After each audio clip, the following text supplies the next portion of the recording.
जय जगन्नाथ। मैं रविंद्र आप सभी को स्प्रेड द नॉलेज चैनल पर स्वागत करता हूं।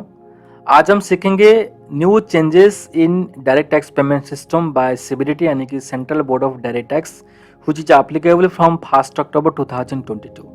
वो जो सिस्टम है मेरे को तब पता चला जब मैं 7 अक्टूबर को गया था बैंक सितंबर महीना का टीडीएस जमा करने के लिए। तो बैंक मैनेजर मेरे को कहा कि आपका पेमेंट हम अभी नहीं कर सकते हैं क्योंकि हमारे यहाँ पे जो वोल्टास ऑप्शंस होते हैं वोल्टास ऑप्शंस को अभी वो डिजेबल करके रख दिए हैं, तो अभी आप पेमेंट नहीं कर सकते। तो मैंने सोचा कि जब मैं एनालिसिस करूँगा और एक दिन में चालान जनरेट नहीं हो पाएगा तो एक दिन लेट हो जाएगा, तो 8 अक्टूबर हो जाएगा तो एक महीना का इंटरेस्ट लग जाएगा क्योंकि मेरा चालान अमाउंट बहुत काफ़ी बड़ा अमाउंट था।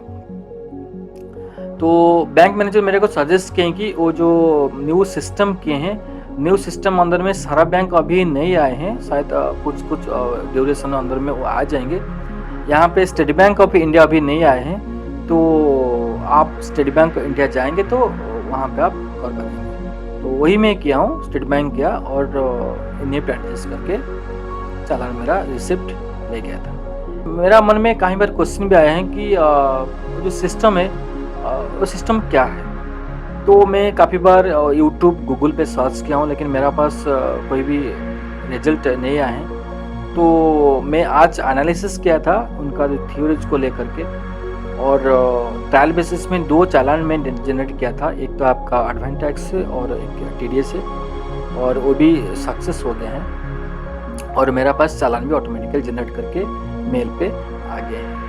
तो मैं सोचा कि मैं तो सीख लिया हूँ, तो मेरा जो अकाउंट्स का फैमिलीज है तो दिन भर रात काम करते हैं ऑल ओवर इंडिया बेसिस में, तो उनको मैं ज़रूर शेयर करूँगा। तो चलिए शुरू करते हैं। शुरू करने का पहले मैं आपको बताऊँगा कि जस्ट आपको रिमाइंड करूँगा क्योंकि यहाँ पे बहुत सारा बिगनर्स होते हैं। रिमाइंड इसलिए करता हूँ कि एक्चुअली टैक्स हम लोग जो पेमेंट करते हैं direct tax, generally frequently 2 tax हम लोग पेमेंट करते हैं। फर्स्ट आपका एडवांस टैक्स और सेकेंडली आपका टीडीएस, क्योंकि एडवांस टैक्स आपका क्वार्टरली बेसिस में जमा होता है और आपका जो टीडीएस वगैरह होता है वो मंथली हम लोग पेमेंट करते हैं नेक्स्ट महीने का 7 अक्टूबर में। और जो बाकी टैक्स है आपका security transaction, estate tax, old tax, expense tax, वो ओकेजनली आते हैं, तो फ्रीक्वेंटली वो नहीं आते। ठीक है, तो वो जो टैक्स हम लोग जमा करते हैं 3 माध्यम से जमा करते हैं। कौन सा माध्यम है? फर्स्ट माध्यम है आपका नेट बैंकिंग, और सेकेंड है आपका एनईएफटी और आरटीजीएस, और थर्ड है आपका काउंटर। ठीक है, फर्स्ट जो नेट बैंकिंग होते हैं, जो स्मॉल स्केल टैक्स पेयर्स होते हैं वो नेट बैंकिंग चूज करते हैं, और जो लार्ज स्केल होते हैं जिनका टैक्स पर्सन लाख रुपीज है और करोड़ पर अमाउंट होते हैं, तो वो इतना रिस्क नहीं लेना चाहते हैं, तो वो एनईएफटी और आरटीजीएस पसंद करते हैं थ्रू बैंक में पेमेंट करने के लिए। और बाकी रह गया आपका काउंटर। काउंटर में कुछ रेस्ट्रिक्शंस है, और रेस्ट्रिक्शंस क्या है? काउंटर आप डायरेक्ट आरबीआई जाकर के पेमेंट कर सकते हो, और जो बैंक को ऑथराइज्ड किया गया है वो बैंक जाकर के आप कर सकते हो। लेकिन रेस्ट्रिक्शंस क्या है? रेस्ट्रिक्शंस वही है, 10,000 से ज़्यादा कैश आप काउंटर पे जमा नहीं कर पाएंगे, और जो टैक्स पेयर टैक्स क्रेडिट होता है जिनका 44AB एप्लीकेबल होता है उनके लिए काउंटर एप्लीकेबल नहीं है। ठीक है, तो अभी हम सीखेंगे जो नेट बैंकिंग यूज करते हैं उनके लिए क्या क्या चेंजेस है, उसका बाद हम सीखेंगे एनईएफटी और आरटीजीएस के बारे में। ठीक है, आपको तो पता है जो पेजेस में ओपन करके रखा हूँ, दिस पेजेस जाकर के आप पेमेंट करते हो थ्रू नेट बैंकिंग। सपोज मैं यहाँ पर 2A चालान जाऊँगा और मेरे को एडवांस टैक्स जमा करना है। ठीक है, यहाँ पे मैं प्रोसीड ऊपर में क्लिक करूँगा। प्रोसीड ऊपर में क्लिक करने के बाद आपको यहाँ पे कंपनी और नॉन कंपनी चूज करना है, और यहाँ पे आपको एडवांस टैक्स चूज करना है। उसका बाद आपको यहाँ पर जो मोड ऑफ पेमेंट है, मोड ऑफ पेमेंट पे आप नेट बैंकिंग चूज करेंगे। देखिए अभी नेट बैंकिंग इतना ही बैंक है। कौन सा बैंक है? Axis bank, bank of Baroda, central bank of India, HDFC bank, ICICI bank, IDBI bank, Indian bank, Jammu and Kashmir bank, Punjab and Sindh bank, Punjab national bank, state bank of India, eco bank and union bank of India. तो जिनका net banking this bank अंदर में है तो वो direct payment यहाँ पे कर सकते हैं, इसमें कोई प्रॉब्लम नहीं है अभी के लिए। जो अदर्स बैंक होते तो अदर्स बैंक थ्रू में नेट बैंकिंग कैसे करेंगे? तो अदर्स बैंक कौन सा बैंक है? या सेवेंस बैंक है। फर्स्ट है आपका bank of India, bank of Maharashtra, Canara bank, federal bank, Indian overseas bank, Karur Vysya bank, Kotak Mahindra bank. वो सेवेंथ बैंक को अभी ऑथराइज किया गया है, वो new direct tax payment system पे अभी आ रहे हैं। ठीक है, मैं अभी फिर से आपको बता रहा हूँ, जिनका पास नेट बैंकिंग है दिस बैंक अंदर में वो डायरेक्ट पेमेंट कर सकते, इसमें कोई प्रॉब्लम नहीं है। ठीक है, लेकिन जिनका पास दिस बैंक से जो सेवेंस बैंक है और वो चाहते हैं कि नेट बैंकिंग थ्रू से पेमेंट करेंगे, वो डायरेक्ट टैक्स पेमेंट सिस्टम पे जाएंगे। एक्चुअली क्वेश्चन है कि डायरेक्ट टैक्स पेमेंट सिस्टम क्या है। ठीक है, बहुत ईजी है, लेकिन जो प्रोसेस है प्रोसेस बहुत पुराना है, लेकिन जो इम्प्लीमेंटेशन अभी हुआ है डायरेक्ट टैक्स पेमेंट्स में वो न्यू है। इसीलिए मैं प्रोसेस को पुराना बोलता हूँ, क्योंकि हम सारा टैक्स पेयर जीएसटी पोर्टल में अभी ऑलरेडी अटैचमेंट हो चुके हैं। जीएसटी कैसे पेमेंट करना है, जीएसटी कैसे फाइलिंग करना है, बहुत सारा चीज़ यहाँ पे अटैचमेंट हो गए हैं। तो मान लो जीएसटी जैसे आप पेमेंट कर रहे हो चालान जनरेट करके थ्रू बैंक पे, इसी तरह का आपका डायरेक्ट टैक्स पेमेंट सिस्टम को इम्प्लीमेंट करके हैं। जीएसटी जैसे आप पेमेंट कर रहे हो, चालान जनरेट कर रहे हो और एनईएफटी और आरटीजीएस कर रहे हो, इसी तरह का आप डायरेक्ट टैक्स पेमेंट करेंगे। ठीक है, चलिए शुरू करते हैं। फर्स्ट आपको क्या करना पड़ेगा? फर्स्ट आपको लॉगिन आईडी पासवर्ड देना पड़ेगा। कहाँ पर? आपका इनकम टैक्स पोर्टल में। ठीक है, यहाँ पे मैं लॉगिन आईडी पासवर्ड दूंगा, थोड़ा सा टाइम लेगा।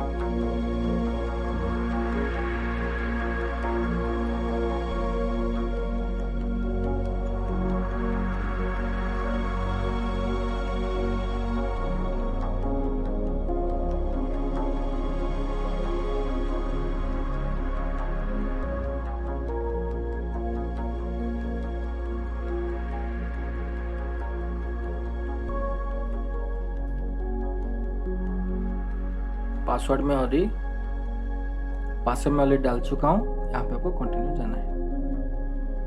इनवैलिड शो कर रहे हैं।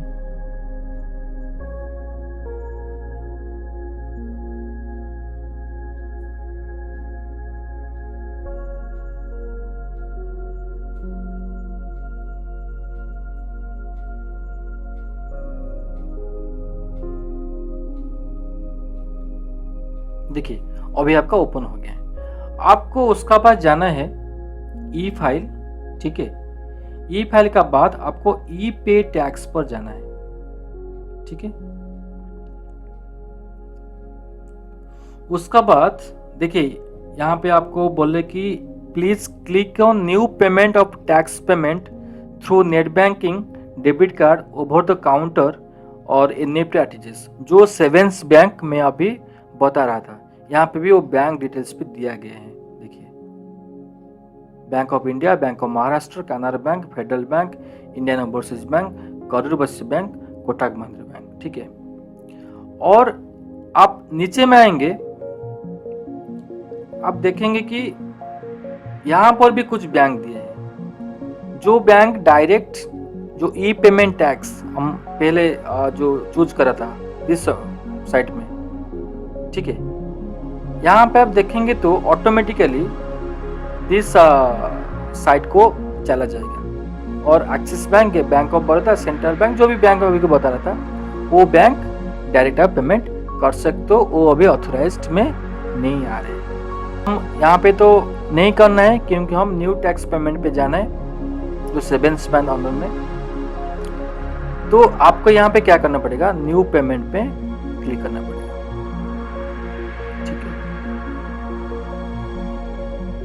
न्यू पेमेंट पर क्लिक करने का बाद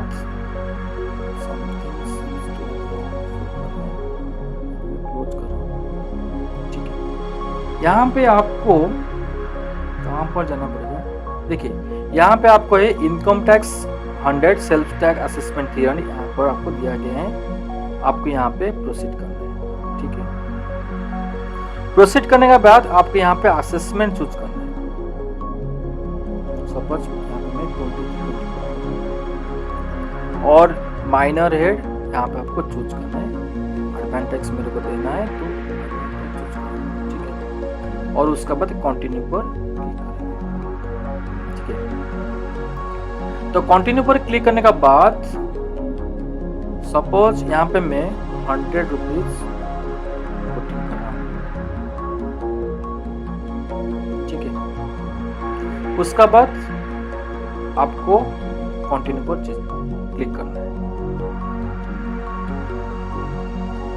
उसका बाद आपको बोल रहा है कि आप कहाँ पर पेमेंट करेंगे, थ्रू नेट बैंकिंग जाएंगे या फिर डेबिट कार्ड में जाएंगे, पे एट बैंक काउंटर जाएंगे, आरटीजीएस जाएंगे या फिर पेमेंट गेटवे जाएंगे। ओके, तो मेरे को यहाँ पर नेट बैंकिंग पे देना है, तो आप सिंपली यहाँ पे वो जो सेविंग्स बैंक है आप यहाँ पे नेट बैंकिंग चूज करेंगे, डायरेक्ट यहाँ पर बैंक चूज करेंगे तो आपका नेट बैंकिंग काम हो जाएगा। वो था आपका नेट बैंकिंग का इशू। ओके, अभी आपका काम है जो एनईएफटी और आरटीजीएस थ्रू में चाहेंगे करने के लिए, तो वो कैसे करेंगे। मैनुअली क्या है वो करते थे, हमारा जो फॉर्म होते हैं फॉर्म को जनरली मैनुअली फिलअप करते थे, उसका बाद एक चेक लेकर के बैंक को जाते थे और साइन करके बैंक वाला वहाँ पे पेमेंट करके आपको स्लिप जनरेट करके दे देते। लेकिन अभी आपको क्या काम है, जो मैं प्रोसेस नेट बैंकिंग का बता रहा था सेम प्रोसेस में जाएंगे। दिस स्टेजेस पे आप जब आएंगे तो आपको यहाँ पे आरटीजीएस और एनईएफटी क्लिक करना है। सपोज यहाँ पे मैं आरटीजीएस एनईएफटी क्लिक कर रहा हूँ। ठीक है, क्लिक करने का बाद आपको यहाँ पे कंटिन्यू पर क्लिक करना है। ठीक है, कंटिन्यू पर में क्लिक करने का बाद फिर से और एक कंटिन्यू पर क्लिक करना है।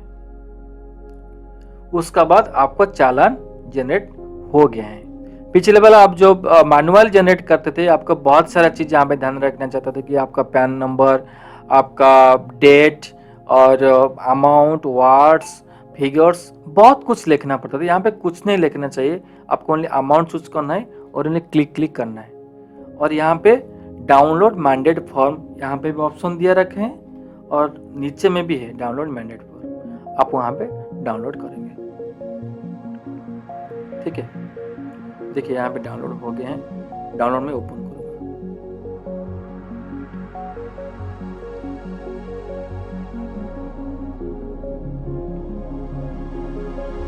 देखिए डाउनलोड ओपन हो रहा है।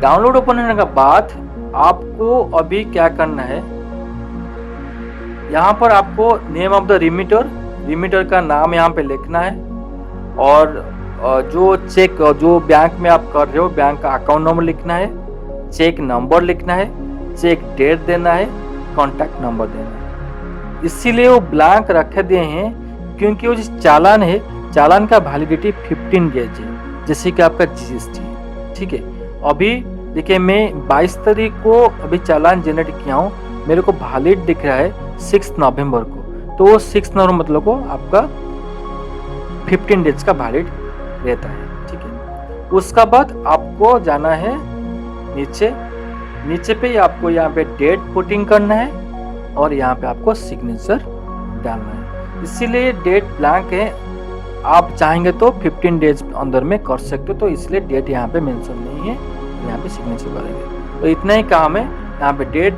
पुटिंग करेंगे, सिग्नेचर करेंगे और फास्ट में आपको लिखेंगे कि आपका बैंक डिटेल्स, बैंक किसका नाम पे है, उनका account number, cheque date, contact number, इतना ही लिखेंगे, साइन करेंगे और डेट डालेंगे। यहाँ को आप लेके जाएंगे यहाँ पर, यहाँ बैंक जाएंगे। बैंक क्या करेगा, ऑटोमेटिकली वो जो रेफरेंस नंबर है ना दिया गया है, बेनिफिशियरी अकाउंट नंबर और रिजर्व बैंक ऑफ इंडिया और बेनिफिशियरी आईएफएससी बैंक वाला, वो तीनों को मिला करके पेमेंट करवा देंगे। पेमेंट करने के बाद आपको एक मैसेज आ जाएगा आपको मोबाइल पर जो आपका चालान सक्सेसफुली पेमेंट हो चुका है, और साथ साथ आपका जो मेल आईडी रजिस्ट्रेशन है इनकम टैक्स पोर्टल पे, मेल आईडी को आपका जो चालान का रिसिप्ट आ जाएगा। उसका बाद आपका जो इनकम टैक्स पोर्टल है, जो पोर्टल पे अभी मैं काम कर रहा हूँ, वो पोर्टल अंदर में भी आपका रिसिप्ट आ जाएगा। ठीक है, आपको अब मैं रिसिप्ट देखना चाहता हूँ, रिसिप्ट कैसे होगा। मैं आज जो सुबह में किया था वही रिसिप्ट अभी मैं आपको देखना चाहता हूँ। यहाँ पे प्राइवेसी करने के लिए यहाँ पे मैं ब्लैक मार्क करके रखा हूँ। इस तरह का रिसिप्ट आपका पास आ जाएगा। देखिए बहुत ही सुंदर लग रहा है मेरे को, वो जो सिस्टम है मेरे को बहुत अच्छा लग रहा है, क्योंकि जीएसटी तरह वही सेम सिस्टम है, और सिंगली क्लिक पे सारा चीज़ आपका हाथ में आ गए हैं। यहाँ पे देखिए लेफ्ट कॉर्नर पे आपका बारकोड सिस्टम रखा गया है, आपके इनकम टैक्स डिपार्टमेंट लिखा गया है, या आपके उसका बाद आपके 280 लिखा गया है, आपका पैन नंबर आएगा, नेम आएगा, असेसमेंट ईयर, फाइनेंशियल ईयर, और उसका बाद आपका अमाउंट, और उसका बाद आएगा आपका bank reference number, BSR code, challan number, tender date, और नीचे में इस तरह का दिखाई देगा। ठीक है, तो वो है आपका चालान रिसिप्ट, एडवांस टैक्स चालान का रिसिप्ट। ठीक है, तो अभी काम है हम कैसे डाउनलोड करेंगे। मान लो आपका मेल को नहीं आएगा तो आप डाउनलोड नहीं करेंगे तो कैसे करेंगे। जो मेरा इनकम टैक्स पोर्टल है, पोर्टल को आप जाएंगे, सुबह में किया था तो यहाँ पे होगा, आपको देखना चाहता हूँ। ई पे टैक्स जाएंगे, देखिए वो मेरे को बोला कि सेव्ड ड्राफ्ट, जो चालान आप ऑलरेडी कर चुके हैं और पेमेंट नहीं किए हैं, बाद में करेंगे, वो ड्राफ्ट में आ जाएगा। जेनरेटेड चालान्स, कौन सा चालान आपने जनरेट किए हैं यहाँ पर आ जाएगा, और यहाँ पे आ जाएगा आपका पेमेंट हिस्ट्री, जो चालान का ऑलरेडी पेमेंट हो चुका है, पेमेंट का हिस्ट्री यहाँ पे आ जाएगा। तो यहाँ पर आप जाएंगे, हटाएंगे, यहाँ पे देखिए एक्शंस नीचे में 3 बटन दिया गया है, यहाँ पे आप क्लिक करेंगे। ठीक है, यहाँ पे आपको दिखाई देगा डाउनलोड, कॉपी, व्यू डिटेल्स, तो यहाँ पे आप डाउनलोड को क्लिक करेंगे तो ऑटोमेटिकली जो चालान में आपको दिखा रहा था वही चालान डाउनलोड हो जाएगा। ठीक है, वो रहा था आपका एनईएफटी और आरटीजीएस थ्रू पे new direct tax payment system पे आप जाकर के पेमेंट करेंगे। ठीक है, वो तो आपका एडवांस टैक्स है। लेकिन अभी क्वेश्चन मन में आपका आया होगा कि मैं टीडीएस कैसे डिपॉजिट करूंगा, क्योंकि वो जो पोर्टल अंदर में जाकर के अभी मैं किया हूँ वो तो मेरा पैन था, पैन एग्नेस्ट में तो मैं सेल्फ असेसमेंट टैक्स और एडवांस टैक्स डिपॉजिट करूंगा, लेकिन जो मैं टीडीएस डिपॉजिट करूंगा वो तो मेरा टैन एग्नेस्ट में डिपॉजिट होगा, तो वो कैसे होगा। तो वो बहुत ही सिंपल स्टेप है, आपको टैन बेस्ड लॉगिन ऐड जाना है। टैन बेस्ड लॉगिन क्या है ना, आप टीडीएस फाइल किए होंगे तो ऑनलाइन पे जो टीडीएस फाइल किए होंगे तो वो टैन बेस्ड लॉगिन में टीडीएस फाइल होता है। आप टैन बेस्ड फाइल में रिटर्न फाइल नहीं कर रहे तो, कोई टैक्स कंसल्टेंट थ्रू पे आप कर रहे तो कोई इशू नहीं है, आप साइन अप कर सकते हो, कोई प्रॉब्लम नहीं है।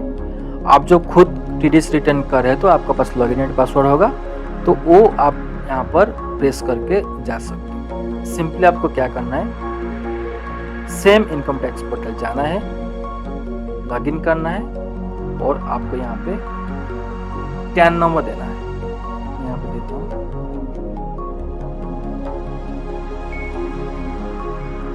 ठीक है, और यहाँ पे मेरा जो पासवर्ड है,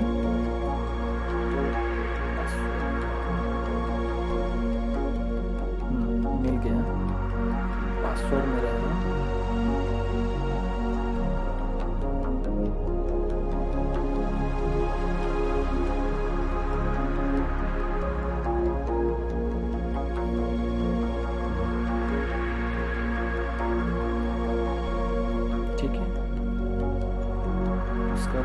आपको यहाँ पे कंटिन्यू पर में क्लिक करना है। वो रहा है आपका tan based income tax portal, जिसमें आपका TCS TDS अपलोड होते हैं। ठीक है, जिस तरह का आप एडवांस टैक्स में आपको प्रोसेस बताया उस तरीका आप TDS पेमेंट भी करेंगे। सिंपली यहाँ पे आप ई फाइल जाएंगे, ई पे टैक्स चूज करेंगे। उसका बाद आपको यहाँ पे आप चूज करना है न्यू पेमेंट। ठीक है, न्यू पेमेंट चूज करने के बाद यहाँ पे आपको असेसमेंट और चूज करना है। सपोज यहाँ पे असेसमेंट 2320 पर चूज करना है। उसका बाद आपको यहाँ पे प्रोसीड पे चूज करना है। प्रोसीड पे चूज करने के बाद आपको बताएंगे कि कौन सा सेक्शन पे आप डालेंगे। 192, 193, 194, 194 बहुत ही सेक्शन है जो आप सिलेक्ट कर पाएंगे। तो मान लो यहाँ पे मैं 192B डालूंगा। उसका बाद आप कंटिन्यू पर क्लिक करेंगे। सेम ही स्ट्रक्चर है, आपको यहाँ पे टैक्स अमाउंट देना है यहाँ पर। ठीक है, देने का बाद आपको कंटिन्यू पर क्लिक करना है। और जिस तरह का आप एडवांस टैक्स डिपॉजिट कर रहे थे, bank mandate form automatically generate हो रहा था, इस तरीका यहाँ पर भी ये बैंक मैंडेट फॉर्म जनरेट हो जाएगा। उसका बाद आप यहाँ पे सिंपली आपका रिमिटर नेम, बैंक डिटेल्स भरना पड़ेगा और आपका जो कंपनी होगा तो डायरेक्टर का सिग्नेचर, प्रोप्राइटर होगा तो प्रोप्राइटर का सिग्नेचर, या फिर पार्टनरशिप होगा तो मैनेजिंग डायरेक्टर का सिग्नेचर, डेट डाल करके एक सिंगल चेक ले करके आप बैंक जाएंगे और बैंक ऑटोमेटिकली जो पेमेंट करेगा वो आपको मैसेज आ जाएगा। आपका मेल आईडी का रिसिप्ट आ जाएगा, मेल आईडी को रिसिप्ट आ जाएगा और आपका साथ साथ जो income tax tan based portal है, टैन बेस्ड पोर्टल को रिसिप्ट भी आ जाएगा। अभी हम देख लेते हैं रिसिप्ट कैसे जनरेट करते हैं। अभी हम देख लेते हैं रिसिप्ट कैसे जनरेट होते हैं। सिंपली सेम स्टेप है, ई पे टैक्स जाएंगे, उसके बाद पेमेंट हिस्ट्री जाएंगे, उसके बाद आपको यहाँ पे एक्शन पर क्लिक करना है और यहाँ पे डाउनलोड करना है। इतना ही काम है। ठीक है, तो वो रहा है आपका TDS कैसे आप पेमेंट करते हो। लेकिन मेरा मन में अभी भी डाउट है कि जब हम लोग TDS या फिर एडवांस टैक्स पेमेंट करते हैं, काफ़ी टाइम लेते हैं अपडेट करने के लिए जो हमारा TCS साइट है। लेकिन मेरा जो उम्मीद है कि वो जो सिस्टम सिबिलिटी चेंजेस किए हैं तो शायद ऑटोमेटिकली TDS TCS पे ऑटोमेटिकली वो चालान जनरेट करके अपडेट हो जाएगा। आप जब सीन डाउनलोड करेंगे तो ऑटोमेटिकली आपको दिखाई देगा।